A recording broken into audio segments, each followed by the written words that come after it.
ఎన్నిసార్లు సాతాను దానిని బట్టి నవ్విండు. అనరాని మాటలు, వ్యసనాలు, చూడకూడనివి చూస్తూ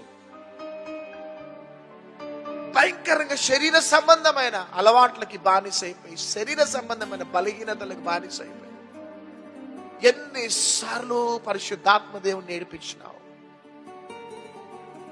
ఆ టైంలో అప్పుడు కూడా వెళ్ళిపోడు ఆయన. నువ్వు వెళ్ళిపోతావు, తప్పిపోయిన కుమారుడు వెళ్ళిపోయినట్టు. దాని తర్వాత తప్పిపోయిన కుమారుడు తండ్రి నుంచి దూరం అయిపోయినాడు. భయంకరమైన కరువులో జీవితం అంతా పాడు చేసుకున్నాడు. బుద్ధి వచ్చిన తర్వాత తండ్రి జ్ఞాపకం వచ్చినాడు. నా తండ్రి ప్రేమ గల్లవాడు, నేను అడిగినప్పుడు ఇచ్చేసిండు నా డబ్బు. నా తండ్రి దగ్గర ఎంతో మంది పరివారు ఉన్నారు. ఒక కూలివాడుగా నేను బ్రతుకుతా వెళ్ళి,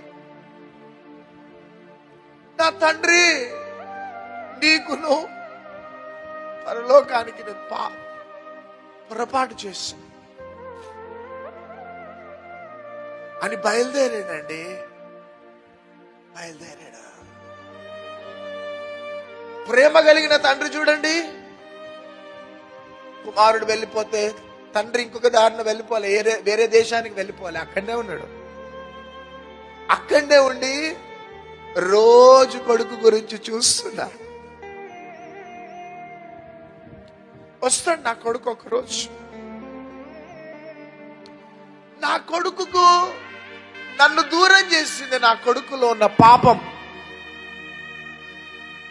ఆ పాపము నన్ను, నా కుమారుని దూరం చేసింది.